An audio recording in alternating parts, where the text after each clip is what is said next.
अब यार गुड्डू, हाँ, हम ये सोच रहे हैं कि टिचपुंजी नसीहतों से अब कुछ होने वाला नहीं गुरु। अच्छा, तो धंधा बदलने की सोच रहे हो? अबे धंधा बदलने की नहीं सोच रहे हैं, धंधा बढ़ाने की सोच रहे हैं। पापा कसम हमने सोचा है कि लापतागंज से लेके गुमशुदागंज तक नसीहत देने के ब्रांचेस खोल डाले। अबे हर तरफ से एक ही नाम होगा, बिजी पांडे नसीहत बाज। आओ नसीहत लो, 50 रुपए में एक, 75 में 2। पर ये ऐसे नहीं होगा। अबे तो कैसे होगा, तुम बताओ, तुम हमारे नसीहत फरोज जो ठहरे। थैंक यू भैया। My pleasure. भैया सबसे पहले तो आपको अपना रुतबा बढ़ाना होगा। अच्छा, वो कैसे? देखो भैया, जितना बड़ा नसीहत लेने वाला होगा, हाँ, उतना बड़ा नसीहत देने वाला होता है। रियली? हाँ, अभी आप किस किस के नसीहतबाज हो? देखो गुड्डू, अभी हम एलिजाबेथ टेलर के एडवाइजर हैं, सुत्ती लाल के एडवाइजर हैं, पनवाड़ी के एडवाइजर हैं, बकरुद्दीन चाचा के एडवाइजर हैं, यानी इन सब के नसीहत फरोश हैं। अरे इनको जानता कौन है? क्या कौन है? हाँ बे, तो सोचा नहीं तारे गुड्डू। अबे सुन तो, अबे गुड्डू गुड्डू सुनो यार, गुड्डू हमने तो ये सोचा ही नहीं था बे। अरे नहीं सोचा तो सोचो भैया। अगर आप अमिताभ बच्चन, शाहरुख खान, सलमान खान या किसी बड़े मंत्री के नसीहत फरोश हो तो कैसा लगेगा आपको? अबे यार गुड्डू, हमको तो बहुत अच्छा लगेगा। उनको कैसा लगेगा? पहली नसीहत यही है, उनको कैसा लगेगा ये मत सोचो, आपको कैसा लगेगा ये सोचो। गुड्डू हमने सोच लिया, हमको बहुत अच्छा लगेगा। हाँ गुड। तो भैया ऊपर उठने के लिए किसी ऑलरेडी ऊपर उठे आदमी के नसीहत फरोश बनो। रियली? हाँ। तो फिर लापतागंज में सबसे उठा हुआ उठाई गिरा कौन बे? सामने आओ। नेताजी जिंदाबाद, नेताजी जिंदाबाद, नेताजी जिंदाबाद, नेताजी जिंदाबाद, नेताजी जिंदाबाद, नेताजी जिंदाबाद, नेताजी जिंदाबाद, नेताजी जिंदाबाद। नेताजी आइए आइए सभी लोग, चलिए चलिए इकट्ठा होइए। नेताजी जिंदाबाद। देखिए, यानी कि सी मी, हम आपके प्रदेश के कानून मंत्री यानी कि लॉ मिनिस्टर खुद यहाँ की कानून व्यवस्था यानी कि लॉ एंड ऑर्डर का जायजा लेने के लिए आए हुए हैं। लेकिन यहाँ कानून व्यवस्था है ही नहीं, तो जायजा किसका लेंगे? अच्छा, तो हमें गलत सूचना यानी कि रॉन्ग इंफॉर्मेशन मिली है। अगर यहाँ कानून व्यवस्था नहीं है तो व्हाट है? चोरी चकारी यानी कि थेफ्ट एंड थीफ है। करप्शन यानी कि भ्रष्टाचार भरपूर यानी कि फुल है। पुलिस वाले रिपोर्ट यानी कि वही रिपोर्ट नहीं लिखते हैंगे। अब भाई इतनी भीड़ है कि न्यायालय यानी कि कोर्ट के दरवाजे तक नहीं दिखते, है ना भाई? हैंगी। अरे 5 साल पहले हमारे घर में चोरी हुई, आज तक चोर नहीं पकड़ा गया। हाँ, हमारी गैया चंद्रिका, उसे खोल कोई लेके गया, और बछड़ा भी सूरज, उसको भी लेके गए। बताओ सूरज। अरे पुलिस वालों को नेताओं की रखवाली से फुर्सत मिले तो हमारी करे ना। आप जाएं तो हमें थोड़ी राहत मिले। आइए। अरे सुनिए, लिसन मी यानी कि लिसन। अरे कानून मंत्री है, हमारी कोई इज्जत है कि नहीं? मंत्री जी यानी कि लिसन मी, कानून की इज्जत आप गलत लोगों से करवा रहे हैं। अरे ये वॉइस कहाँ से आई? यानी ये कि आवाज कहाँ से वॉइस आई? इधर से आ रही है। पुतला देख रहे हैं, पुतले को देखिए, वहां घूमते हुए आइए। अरे जल्दी आइए, इससे पहले पानी बरस जाए। आइए अंदर आइए, उधर बात करते हैं। आइए आइए प्लीज आइए। ओह, अरे देखिए, इसीलिए कहा था भागिए मत, ये है कुर्सी आपकी, बैठिए। अरे भाई गुड्डू, पानी वानी मंगवाओ। नेताजी देखिए, कानून की इज्जत वही कर सकता है जो कानून से प्यार करता है। तो यहाँ ऐसा कौन है जो कानून से प्यार करता है? भैया नेताजी, इनसे ज्यादा कानून से प्यार कोई कर ही नहीं सकता। अरे 10 साल से कानून की पढ़ाई कर रहे हैं, अभी तक दिल नहीं भरा। क्या बात करते हैं? यानी कि what are you talking? I am talking and waking कानून। आई अंडरस्टैंड योर प्रॉब्लम यानी समस्या। ओह, तो तुम कानून के जानकार हो, तो तुम ही बताओगे क्या करना है। देखिए, छोटे मोटे केस को कोर्ट की बजाय खुद ही सॉल्व कर ले। ओहो, यार हम जुगाड़ योग से मंत्री बने हैं, कैसे सॉल्व करें? हमें तो कानून का के भी नहीं पता।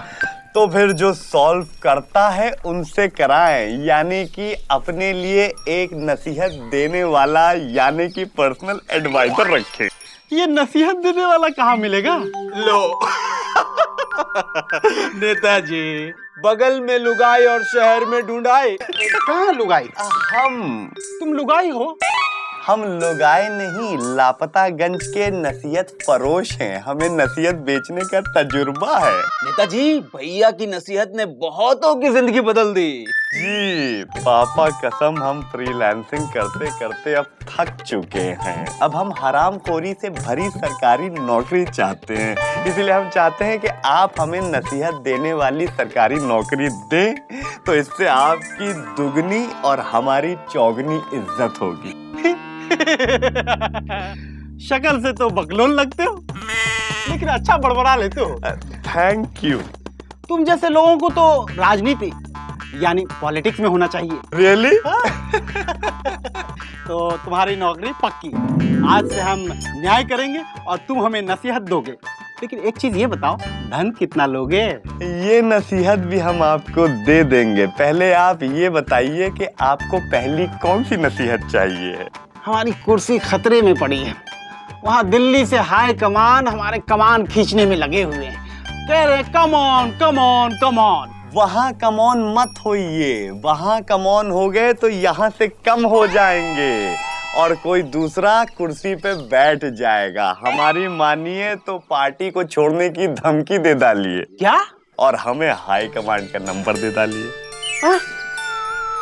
अच्छा, तुम तो बहुत बड़े मगरमच्छ हो भाई।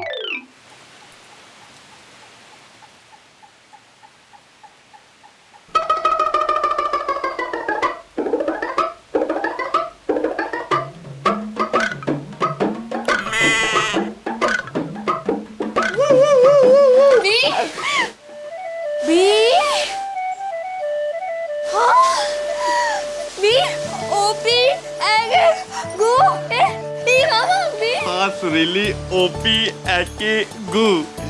सुरीली, पापा कसम अब हम मंत्री जी के नसीहत फरोश बन गए हैं और थोड़े दिन बाद नेता बन जाएंगे। तुम हमारी नेती बनोगी और हम दोनों साथ मिलके करेंगे खेती। देखो तो कितनी बारिश है। देखो आराम से। ये कौन है? जी, तू यहाँ क्या कर रहा है? चल भाग यहाँ से। देखिए, एक मिनट। एक तो आप पहले हमको रिस्पेक्ट से बात कीजिए, क्योंकि अब हम नसीहत फरोश बन गए हैं और सब हमसे नसीहत लेते हैं, समझे कि नहीं? हाँ, जाओ यहाँ से। देख ली तुम्हारी नसीहत की वजह से हमारा छोटू तो बौरा गया है। देखो, लड़कियों को छेड़ते घूमता रहता है और पिट भी रहा है, गाना गा रहा है। मुझसे शादी करोगी, मुझसे शादी करोगी, मुझसे शादी करोगी। अरे हम तो कब से गाने गा रहे हैं कि मुझसे शादी करा दो, मुझसे शादी करा दो, लेकिन आप एक मानती थोड़ी ना है। चलो भैया, अरे जा रहे आ जाओ।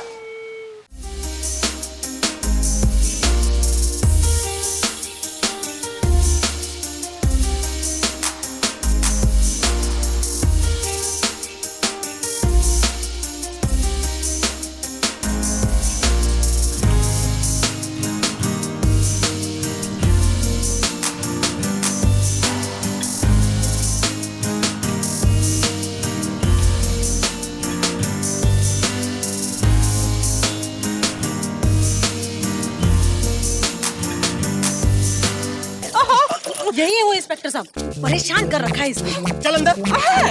कहाँ लेके जा रहे हैं छोटू को? नेताजी के पास ले जा रहे हैं। ऐसे टुच्चे केस नेताजी खुद ही सॉल्व कर लेते हैं। ले चलो इसको। चलो पगला गया है छोटू, कुछ तो करो।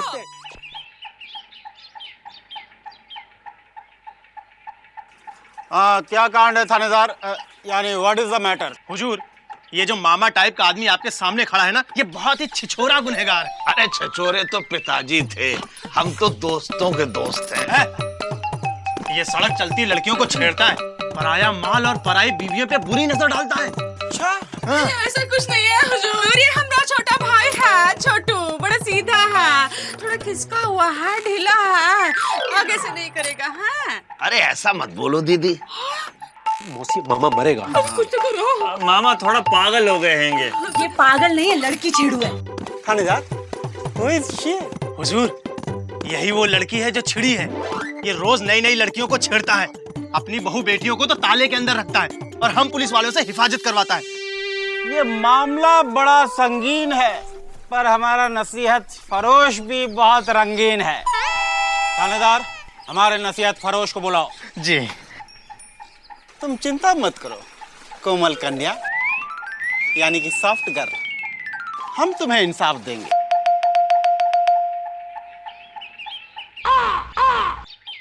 मंत्री जी, मंत्री जी, अब अबे हटो ना यार, आपने हमें बुलाया? अरे नसीहत फरोश, ये मामा लड़की छेड़ते हुए पकड़ा गया। अब तुम बताओ क्या करें? जैसा नसीहत दोगे वैसा ही फैसला सुनाएंगे हम। बेटा अच्छी नसीहत देना। देखो मामा हमारा छोटा भाई है, छोटू सुरीली का मामा है। इसको कुछ हो गया तो सुरीली को कैसे लगेगा बेटा, सोचो। मंत्री जी देखिए, मामा टुच्चा है, एक नंबर का लुच्चा है। तो तुम क्या नसीहत देते हो, इसका क्या करें?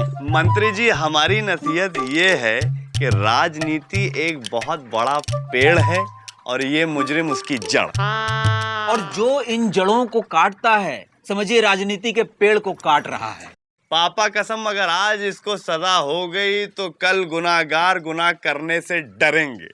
और जब गुनहगार गुनाह ही नहीं करेंगे तो राजनीति के ट्रक किन पहियों पर चलेंगे? राजू जी काजू।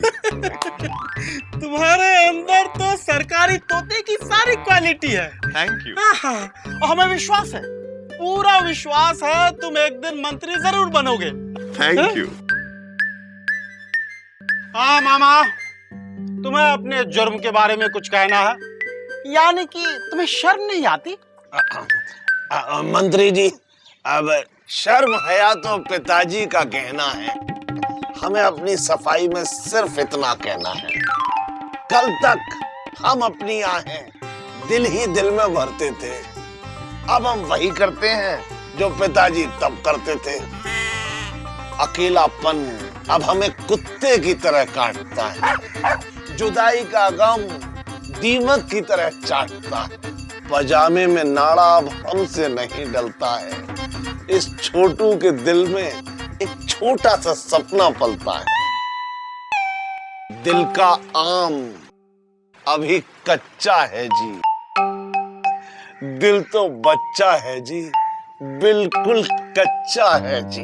चिंता मत करो मामा, तुम्हारे दिल के कच्चे आम को हम कार्रवाई डाल के पकाएंगे। धन्यवाद। थानेदार, तुमने बताया था कि इसने घर में किसी को छिपा रखा है। हुजूर, ये अपनी बहू बेटियों को छुपा के रखता है और हमसे हिफाजत करवाता है। अच्छा भाई, ऐसा है, जाओ उन लोगों को लेके आओ, हमें उनसे कुछ पूछताछ करनी है। ए छोटू हम आ रहे हैं, हटो एलिजा। ए सुरीली, सुरीली, ए सुरीली, सुरीली। अच्छा अच्छा अच्छा, आ गई है। कुछ नहीं बेटा, मंत्री जी तुमसे मिलना चाहते हैं बस। हाँ, मंत्री जी हमारी बेटी है सुरीली। मंत्री जी ओस्ते ओस्ते ये क्या है, यानी कि व्हाट इज दिस? नमस्ते कह रही है। वो का है, सुरीली बोल नहीं पाती है।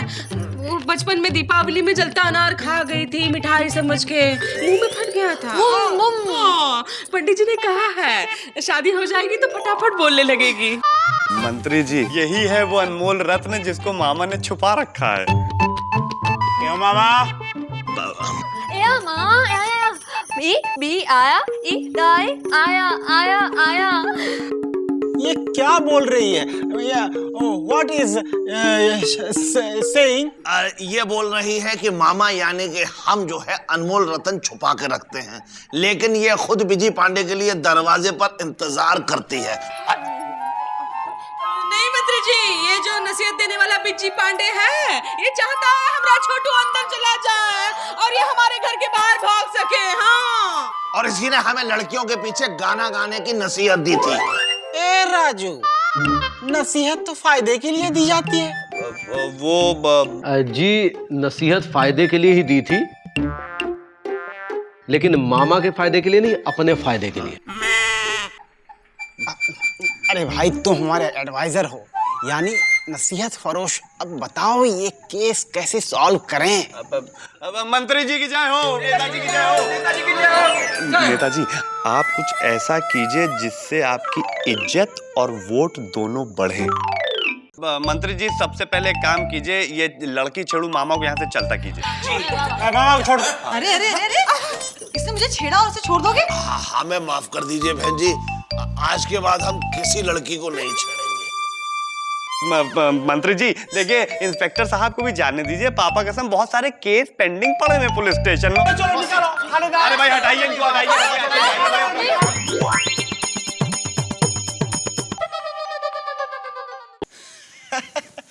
अरे भाई, ओ आए ओ। सच में बिज्जी, तुम बहुत बड़े नसीहतबाज हो। आज से ये लड़की तुम्हारी नसीहत में।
अरे हमको क्यों मार रहे हैं आप लोग? हम आप लोगों के नसीहत फरोश हैं। एक कैसी नसीहत दी तुमने हमें नसीहत दे करके खुद ऐश कर रहे हो। मेरे समोसे के दाम बढ़वा दिए, दूसरे दिन से समोसे बिके ही नहीं। अरे एक ये है नसीहतबाज, इन्होंने सब बोला छुट्टीलाल समोसे बहुत अच्छे होते हैं, 8 रुपए का एक समोसा खरीदवाया है। ये दोनों ही मिले हुए हैं। हाँ, बीजे पांडे ने हमको नसीहत दी, सिलाई के दाम कम कर दो, हमने कम कर दी। एक ग्राहक 6 पैंट 6 शर्ट सस्ते में सिलवा के गए हैंगे, उसके बाद एक भी ग्राहक नहीं आए हैंगे। दिखा है? हमको नसीहत दी कि 6 जोड़ी कपड़ा सिलवाओ। हम कपड़े बदल बदल के थक गया, लेकिन एक भी लड़की नहीं पटी। और हम लड़कियों को पटाने के लिए लड़कियों के पीछे भागे और पिट गए। हटो, हटो, हटो। सबसे बड़ा नुकसान हमारा हुआ है। वो कैसे? ए राजू, तुमने हमें नसीहत दी थी कि आला कमान को फोन करके बोलिए कि हम पार्टी छोड़ रहे हैं। अरे तो सही तो नसीहत दी थी, तो उन्होंने हमें पार्टी से निकाल दिया। काहे? अरे उनके नसीहत फरोश ने उसे नसीहत दी, और काहे? देखा, ये सब गड़बड़ बीजे पांडे की वजह से हुई है। अरे अरे अरे अरे क्या कर रहे हैं? अरे अरे अरे अरे मारिए मत! अरे अरे भाई छोड़ दो! अरे अरे इनको मारने की नसीहत आपको किसने दी है? अबे अक्ल के आदमखोरों, देश के धृतराष्ट्रों, एक नसीहत हमारी भी मानो। नसीहत देने के धंधे में फायदा बेशक नसीहत देने वाले का ही होता हो, लेकिन अंत में पिटता भी नसीहत देने वाला ही है। अच्छा, हाँ। ये आप क्या हमें नसीहत दे रहे हैं? हाँ, तो बड़ा भाई इनको भी पीटो। हमें नसीहत दे रहे हैं। छोड़ेंगे नहीं। जिसके दोनों तरफ धार होती है, नसीहत वो छुरा है। याद रखिए, नसीहत लेना और देना दोनों सेहत के लिए बुरा है।